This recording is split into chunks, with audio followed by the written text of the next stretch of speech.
बेटा आवाज ना करो, खामोश हो जाओ। इट्स अ न्यू टॉपिक, ठीक है, चैप्टर भी और टॉपिक भी। अच्छा बच्चों, आपके ए लेवल में सिलेबस का सीक्वेंस क्या होगा वो मैं ग्रुप में मैसेज कर दूंगा। अगर अभी डिस्कस करेंगे तो टाइम वेस्ट होगा। तो अगले वाला टॉपिक है मोमेंट एंड इक्विलिब्रियम। तो इसमें सबसे पहले हम डिफाइन करेंगे मोमेंट, और मोमेंट का दूसरा नाम होगा turning, turning effect of a force. बेटा मोमेंट सामने, बेटा सामने, मोमेंट या फिर turning effect of a force, इसको हम डिफाइन करेंगे। मेरे साथ ही आप लिख लें, लिखें, it is product of, it is product of force, बेटा सामने सामने, it is product of force, सामने बेटा, it is product of force and perpendicular distance, it is product of force and perpendicular distance। आपस में बात नहीं करनी। ये स्टिकर क्या लगाए हुए, क्या चल रहा है, हो गया क्या हो रहे, कल होगा।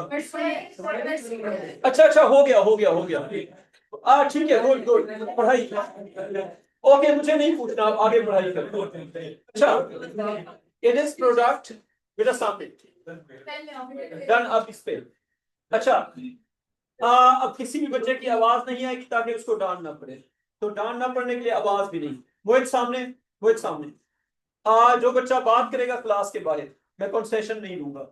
It is product of force and perpendicular distance, and perpendicular distance of line of action of the force। अच्छा, it is product of force, जी रिकॉर्ड कर दी है, हो रही है रिकॉर्ड, वैसे आज करनी नहीं चाहिए, बच्चे इलेक्शन के चक्कर में उनकी मिस होनी चाहिए। अच्छा, it is product of force and perpendicular distance of line, जी बेटा, it is product of force and perpendicular distance of line of action of the force, line of the force from the pivot। इस definition में अपनी तरफ से कुछ नहीं लिखना वरना इनकरेक्ट हो जाए, और बातें बिल्कुल ना करो। लिख दिया, it is product of force and perpendicular distance of line of action of the force from the pivot. नीचे लिखें मोमेंट ऑफ अ फोर्स, यहां पे लिखते जाओ बेटा, moment of a force is equal to, moment of a force is equal to force multiplied with perpendicular distance। लेकिन अगर आप इतना लिखेंगे तो नंबर कटने के चांसेस हैं, पूरी बात लिखनी होती है। perpendicular distance इसका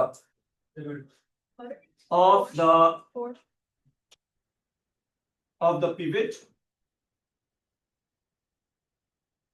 the pivot from the line of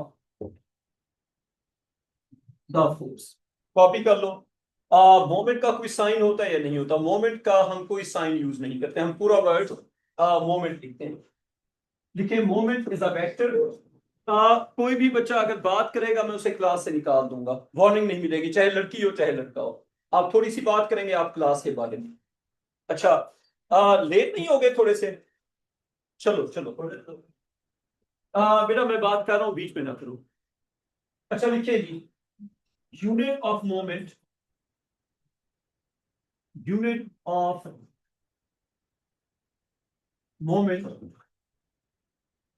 can be dash or it can be dash or it can be dash। possible units of moment क्या क्या हो सकते हैं? unit of moment can be Newton meter, it can be Newton centimeter, it can be Newton millimeter। so Newton meter will work, Newton centimeter will work, Newton millimetre will also work, so all of them will work. कोई भी unit हो सकता है. Moment is a vector और scalar. जी बेटा, नहीं ये नहीं है, तो A2 है. मैं इरेज कर देता हूं ताकि आप कंफ्यूज ना हो ना. अच्छा, मोमेंट इज अ वेक्टर और scalar. Moment is a vector. यहां तक कॉपी कर लो, यहां तक कॉपी कर लो, कॉपी कर लो बेटा. अच्छा, उसके बाद एक हेडिंग लिखे पिवेट. पिवेट क्या होता है बेटा? पिवेट, पिवेट को हम डिफाइन करेंगे for a rotating object, for a rotating object, pivot is center of rotation. अगर कोई ऑब्जेक्ट रोटेट करे तो ये क्या होगा? उसका सेंटर ऑफ रोटेशन. लेकिन अगर ऑब्जेक्ट रोटेट नहीं कर रहा इक्विलिब्रियम में, फिर क्या होगा? देखो, for an object in equilibrium, क्या जो ऑब्जेक्ट रुका होगा उसका भी पिवेट होगा? The answer is yes. कहां पे होगा? उसका कहीं पे भी ले सकते हैं. For a table, for a chair, for a human, pivot can be taken anywhere. Equilibrium के क्वेश्चन में पिवेट वेल डिफाइंड नहीं होगा. रोटेटिंग ऑब्जेक्ट्स में पिवेट क्या होगा? वेल डिफाइंड होगा. For a rotating object, pivot is centre of rotation. For an object in equilibrium, for an object in equilibrium, pivot can be, pivot built in होगा या हम खुद डिसाइड करेंगे? Pivot can be taken, हम खुद लेंगे. Pivot can be taken anywhere. बेटा, अगर कोई ऑब्जेक्ट इक्विलिब्रियम में है उसका मतलब है रुका हुआ है. एक ऑब्जेक्ट अगर रुका हुआ है तो उसका पिवट हम कहीं पे भी ले सकते हैं. रोटेटिंग ऑब्जेक्ट जो है अगर उसको इक्विलिब्रियम में करेंगे तो भी उसका सेंटर ऑफ रोटेशन होगा. ठीक है, अगर दोनों को कंबाइन कर दें फिर बिल्ट इन होगा. अच्छा, रोटेटिंग ऑब्जेक्ट में हमने कहीं पे ये कहा है कि rotating object not in equilibrium? वो तो नहीं कहा ना. तो रोटेटिंग होगा तो पिवट वेल डिफाइंड. अगर रोटेटिंग नहीं होगा तो पिवट क्या होगा? जहां पे दिल करेगा वहां पे लेंगे. कॉपी हो गया यहां तक? अच्छा, अब कुछ ओ लेवल की एग्जांपल्स, फिर आगे चलते हैं. देखो, examples about calculation of moment.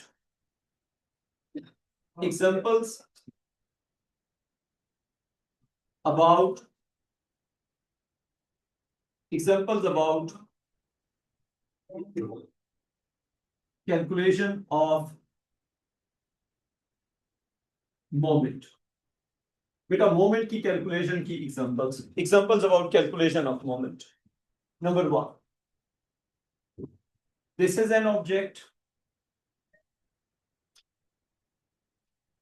इसको लिख दे an object. इसका आपको pivot बताया हुआ होगा. For example, this corner is the pivot. The object can rotate about this corner. The corner is the pivot. अच्छा, ये अब इस साइड को कहा हुआ है W. ये साइड क्या है बेटा? W. और इस साइड को कहा हुआ है L. ऑब्जेक्ट के डायमेंशंस क्या है? ये W और ये क्या हो गया? L. और ये एक रेक्टेंगुलर ऑब्जेक्ट है. अच्छा, यहां पे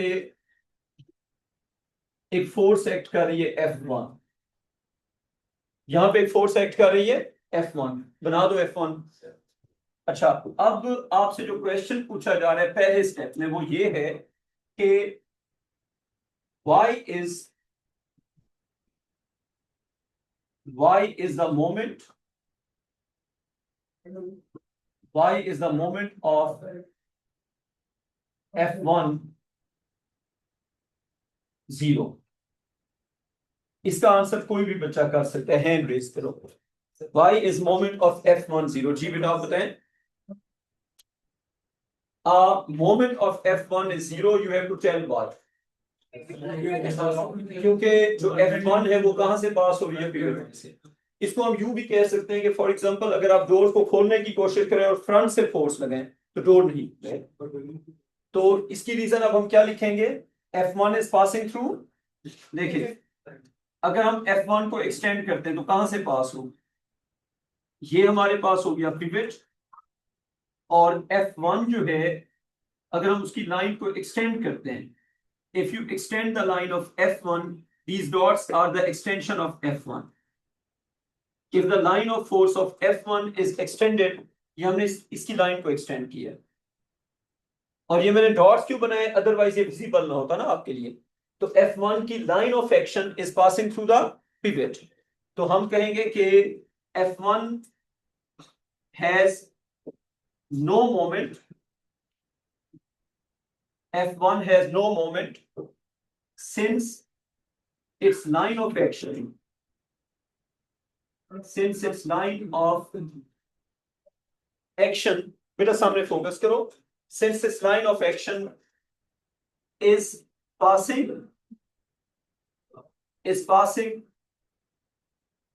since its line of action is passing through the pivot. एक बार देख लो, F1 has no moment since its line of action is passing through the pivot, and perpendicular distance, इसका आंसर आप खुद लिखेंगे, and perpendicular distance of the pivot from line of force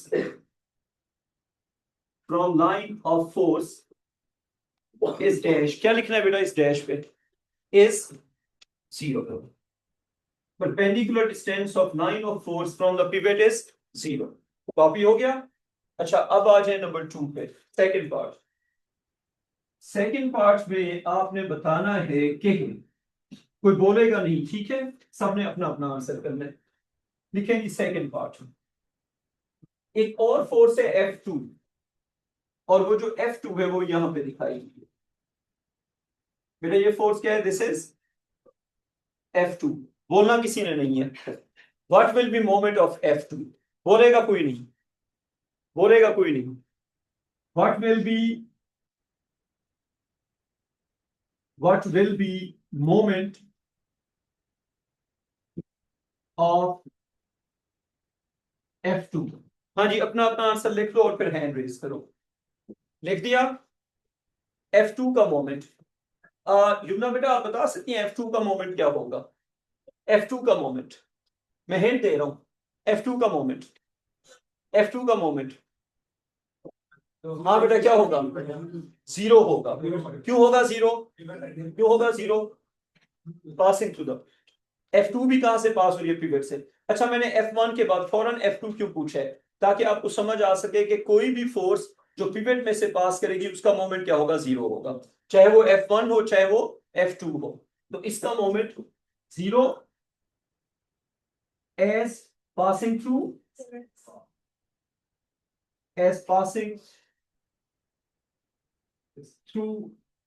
pivot। अच्छा आप लिखो question का थर्ड पार्ट, लिखो in terms of W, L, W का मतलब width, L का मतलब length, W, L and forces, कोई अगर forces हैं तो in terms of W, L and forces, अब वो forces बनाने लगे। यहां पे बनाओ एक फोर्स F3, बना दो तो मुझे भी बता दो। यहां पे फोर्स क्या हो गई, F3, ठीक। अभी बोलना कुछ नहीं है, एक फोर्स यहां पे F4, so F3 and F4, F3 और F4 कहां पे देख लो, ये F3 और ये F4। मैं पूछता हूं तसल्ली से आंसर करना है, बातें नहीं, तसल्ली से आंसर करना है। In terms of WL and forces, what will be the moment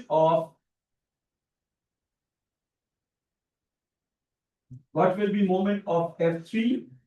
अच्छा अब इसमें दो बातें लिखेंगे, मोमेंट ऑफ F3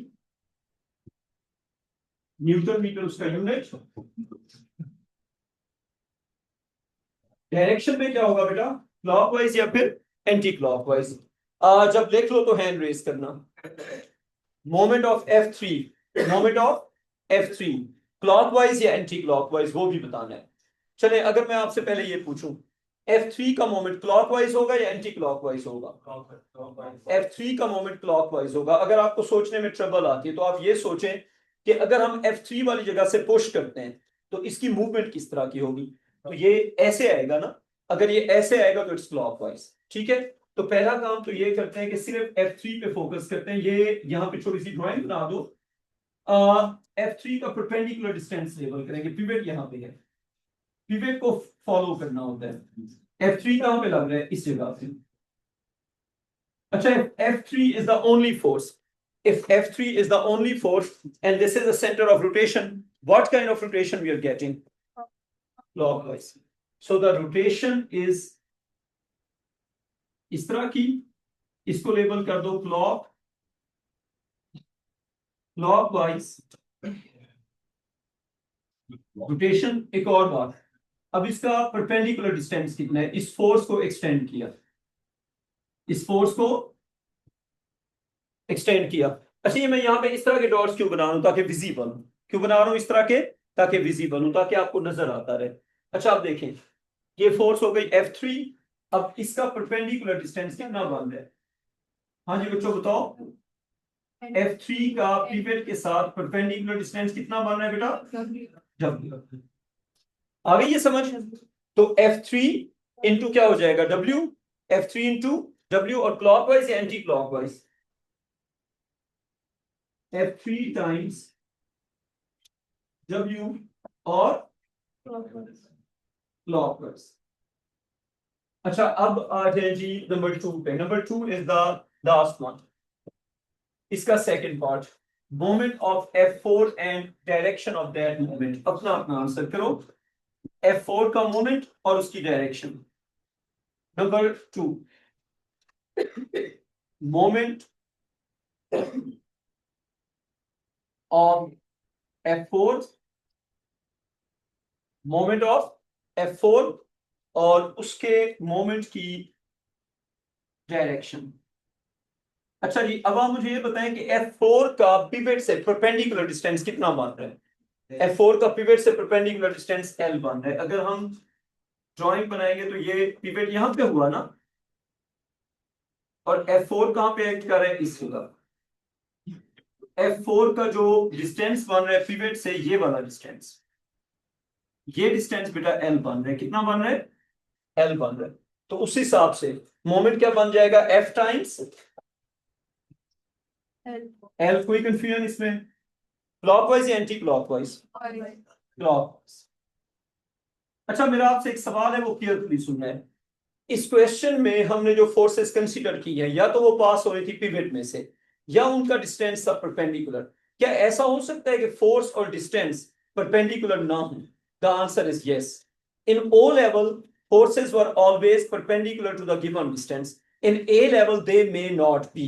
तो अब जो अगला स्टेप होगा वो ये होगा, what if the given distance is not perpendicular to the force? तो आपने हेडिंग लेनी है, हेडिंग लिखें, calculating moment when force and distance are not perpendicular।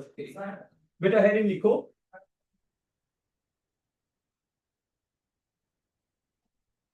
calculating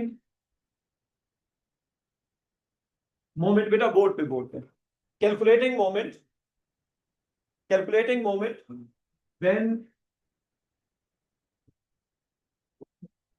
force and distance, आपस में बातें ना करो, सामने फोकस करो। क्या चीज? F4 into L। बच्चों ये मेरी मिस्टेक थी, F तो कोई फोर्स है ही नहीं ना, F4 इंटू L।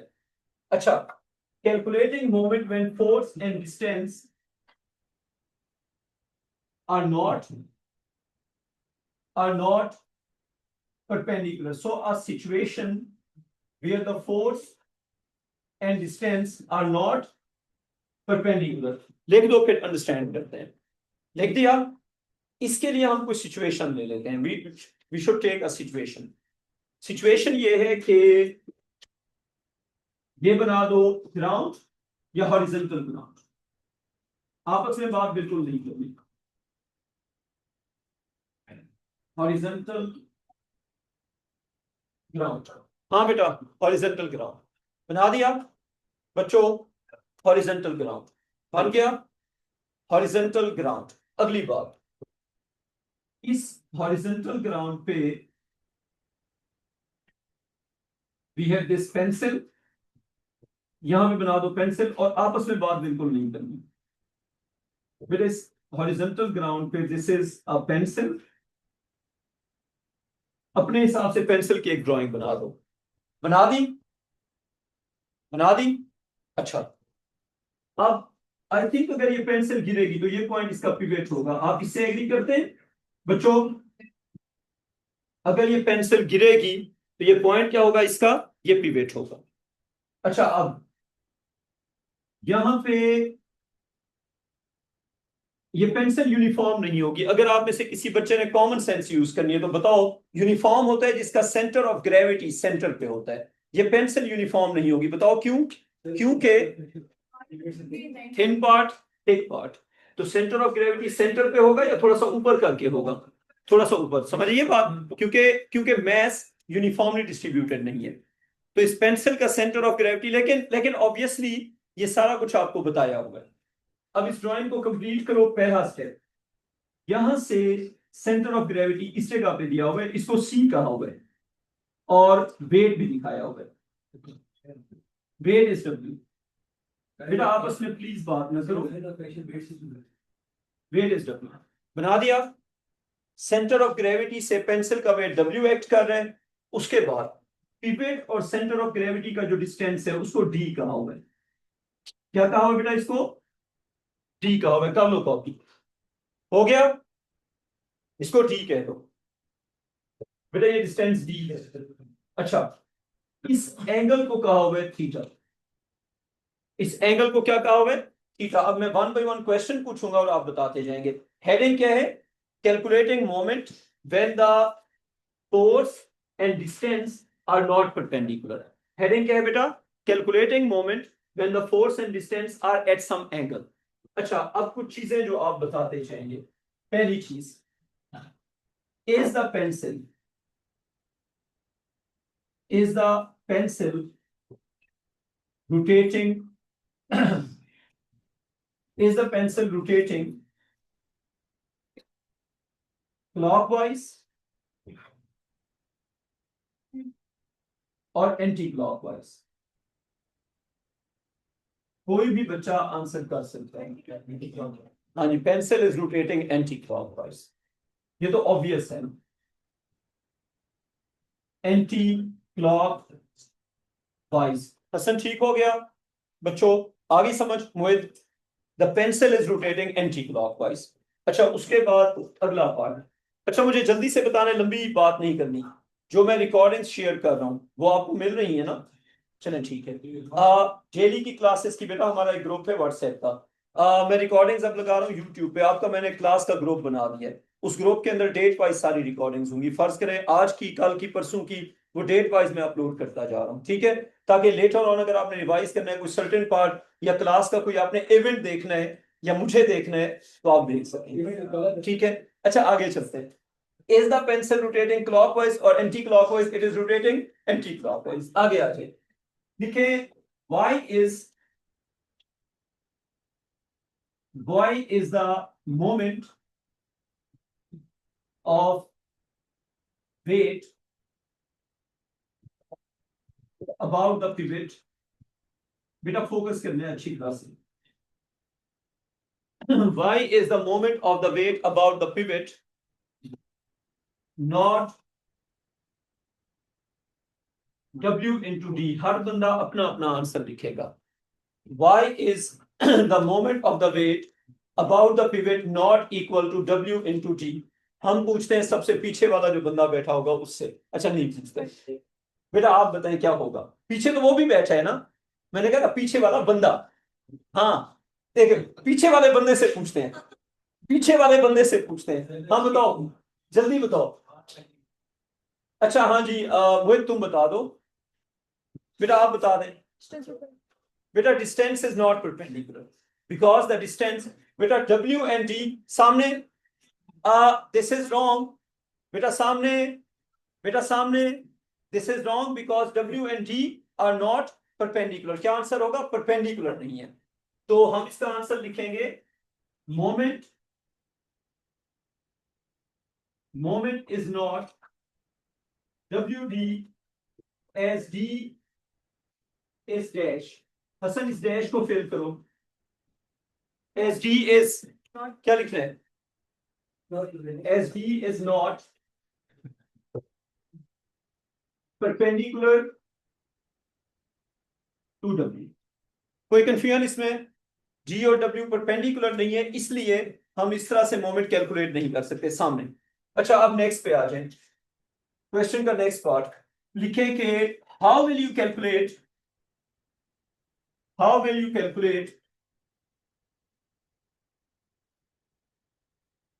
विल, आपस में बात ना करो, जो बच्चा बात करेगा वो बोर्ड पे आके इधर आके बच्चों को सवाल समझाएगा। तो जो भी बच्चा बात करेगा उसको मैं यहां पे बुलाऊंगा, यहां पे बुला के बहुत सारे क्वेश्चन पूछूंगा। Simple, how will you calculate moment of W about the pivot? कौन बताएगा? दो ऑप्शंस हैं, देखें, आइदर, आवाज नहीं, either or, so we have two options. जब भी फोर्स और डिस्टेंस परपेंडिकुलर नहीं होंगे, we have two options, either find perpendicular distance, अगर गिवन डिस्टेंस नहीं है परपेंडिकुलर तो आप फाइंड कर लो। समझ आ गई बात? तो आइदर क्या होगा? Either find perpendicular distance. अगर आप ये लिखेंगे आपको नंबर नहीं मिलेंगे, सुनो क्यों।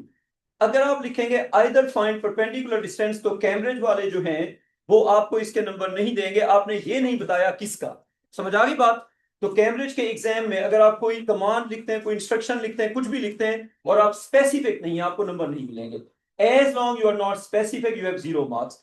फर्ज करें आप कहते हैं आइदर फाइंड परपेंडिकुलर डिस्टेंस और रिजॉल्व फोर्स, दोनों केसेस में 0 नंबर। पता है क्यों? अब दोनों बातें सुन लो। जब आपने लिखा है आइदर फाइंड परपेंडिकुलर डिस्टेंस तो आपने ये बताया किसका? नहीं बताया ना, 0 मार्क्स। जब आपने कहा है और रिजॉल्व फोर्स, आपने ये बताया कहां पे? नहीं बताया ना, फिर से 0 मार्क्स। बात समझ आ गई? पेपर में आंसर करते हुए अगर आपने आइदर और के साथ स्पेसिफिकली नहीं लिखा तो आपको नंबर नहीं मिलेंगे। तो सही आंसर जिसके नंबर मिलेंगे वो क्या होगा? Either find perpendicular distance. आपको पता है बहुत सारे ए स्टार वाले बच्चे कैम्ब्रिज के एग्जाम में डी या ई ग्रेड लेते हैं, जिनका कॉन्सेप्ट ए स्टार होता है। अब सुन लो क्यों, इसी वजह से बेटा, इसी वजह से वो क्या करते हैं, आइदर फाइंड परपेंडिकुलर डिस्टेंस, तो वो सोचते हैं एग्जामिनर को तो पता है ना, एग्जामिनर को कुछ नहीं पता, गोरे जो है वो हर चीज को पकड़ते हैं। तो आपने पूरी बात लिखनी है। आइदर फाइंड, बेटा बोर्ड पे आइदर फाइंड परपेंडिकुलर डिस्टेंस किसका बेटा?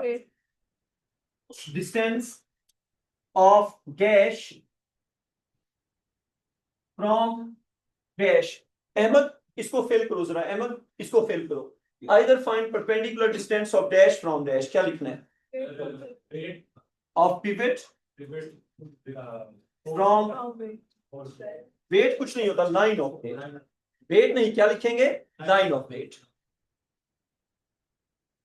Line of action of wait.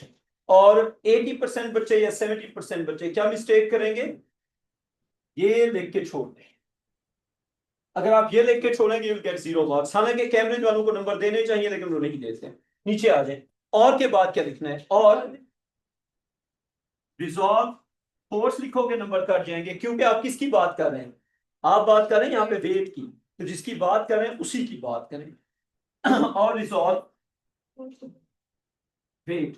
अच्छा मेरा एक सवाल, अगर मैं इतना लिख के छोड़ दूं नंबर मिलेंगे या नहीं मिलेंगे? तो आगे और क्या लिखना चाहिए? रिजॉल्व वेट कहां पे? along and perpendicular to the given distance. Resolve weight along and perpendicular to given distance. अब 1 सेकेंड, मैंने इतना आंसर लिख के छोड़ दिया, मुझे फुल मार्क्स मिलेंगे या अभी भी कुछ मिसेंगे? अभी भी कुछ मिसेंगे। सुनो, क्या आपने ये बता दिया कि परपेंडिकुलर डिस्टेंस फाइंड करो, आपने ये बता दिया कि रिजॉल्व करो वेट को, आपने ये बताया कि ये करके फिर क्या करो, आपने कोई मल्टीप्लीकेशन की बात कहीं पे की? देखें क्वेश्चन क्या था, क्वेश्चन था कि how will you calculate the moment. आपने इस पूरी डिस्कशन में ये बात की कि फिर इस तरह से मोमेंट कैलकुलेट करेंगे, उसका नंबर काट लेंगे। समझ आ गई बात? अपनी तरफ से आप समझेंगे आंसर कंप्लीट है, लेकिन आंसर कंप्लीट नहीं होगा। तो आपने क्या करना है, जो उसका क्वेश्चन होगा उसका पूरी बात लिखनी है। How will you calculate moment of W about the pivot, जब तक इसका आंसर नहीं होगा नंबर नहीं मिलेंगे। तो एक बात, पूरी पूरी बात लिखनी है। दूसरा, जो चीज पूछी हुई है वो आपके आंसर में होनी चाहिए। अब बताएं आखिरी सेंटेंस क्या होगा। No multiply, no multiply the force and distance which are perpendicular. आपने डिस्टेंस और फोर्स में से जो भी किया, मल्टीप्लाई किसको करो? The perpendicular force and distance. आखिरी सेंटेंस ये होगा। देखो, no multiply, no multiply the force and, बेटा बोर्ड पे, no multiply the force and the distance which are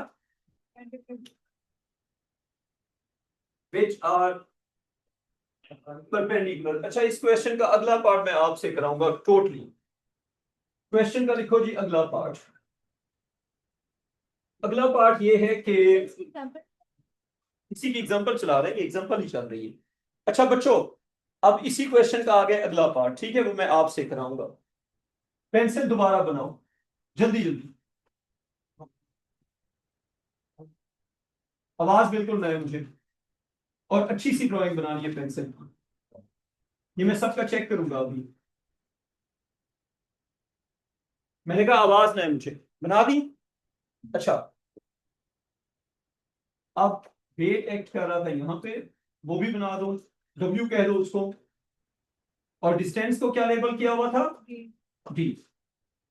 अच्छा, अब ड्राइंग दोबारा बना दी एग्जामिनर ने, क्यों बना दी वो आपको अभी समझ आ जाएगी। इस ड्राइंग के ऊपर इसको कह दो फिगर 2, फिगर 2। इसको कह दो पिवट, इसको कह दो थीटा। कह दिया? अब क्वेश्चन कह दो, on figure 2, on figure 2 represent, on figure 2 represent perpendicular distance of the pivot from, बेटा आवाज नहीं है मुझे, line of W, label it X, state X in terms of D and theta। Question को एक बार अच्छी तरह देख लो। On figure 2 represent perpendicular distance of the pivot from the line of action of W, या from the line of W, label this distance as X, state X in terms of D and theta। ये आपने खुद करना है। Question को अच्छी तरह समझ लो। Perpendicular distance from the pivot to the line of force, label that distance as X, state X in terms of D and theta, that's it। तो जिसका X रिप्रेजेंट होता जाए वो हैंड रेस करता जाए कि हो गया, हो गया। बाकी सबका बेटा सबसे पहले X को रिप्रेजेंट करो, कर दिया? अच्छा, अब मैं करूं? ये देखें, पहला स्टेप, क्या ख्याल है परपेंडिकुलर? बच्चों, है परपेंडिकुलर? आगे समझ। इसको लेबल क्या करेंगे? X। अब X फाइंड कैसे करेंगे? हम राइट ट्रायंगल यूज करेंगे। क्या करेंगे? राइट ट्रायंगल यूज करेंगे। इस तरह है ना, ये X, यहां पे P है, यहां पे क्या है? सेंटर ऑफ ग्रेविटी C, और ये डिस्टेंस है D, और ये एंगल है थीटा। कॉज या साइन, अगर X और D को रिलेट करना है, बेटा X क्या होगा? परपेंडिकुलर या बेस? इस एंगल के रिस्पेक्ट से दिस इज परपेंडिकुलर, तो क्या बन जाएगा? साइन। तो sine theta is equal to x over d. तो एक्स क्या आ जाएगा, डी साइन थीटा। आगे समझ यहां तक क्वेश्चन कंप्लीट हो गया या कुछ रह गया? हो गया कंप्लीट। अच्छा, अब क्वेश्चन का अगला पार्ट आप खुद करेंगे।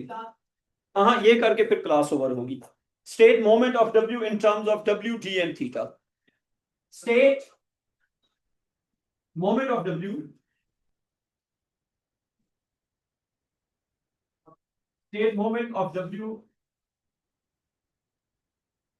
in terms of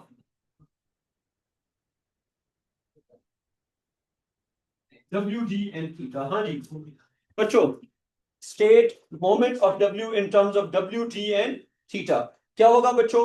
WD पहले हम लिखेंगे W into X। अच्छा, जहां पे स्टेट होता है वहां पे वर्किंग नहीं चाहिए। स्टेट का मतलब होता है जस्ट राइट दैट, लेकिन अगर आप वर्किंग कर दें कोई मसला नहीं है। तो क्या होगा, moment of W will be W times X। तो क्या बन जाएगा, W times D sin theta. अच्छा, आपका जो टेस्ट होगा फ्राइडे को वो होगा वेक्टर्स की। मैंने 2 वर्कशीट दी हैं, वर्कशीट नंबर 1, वर्कशीट नंबर 2। तो आपका टेस्ट उस वर्कशीट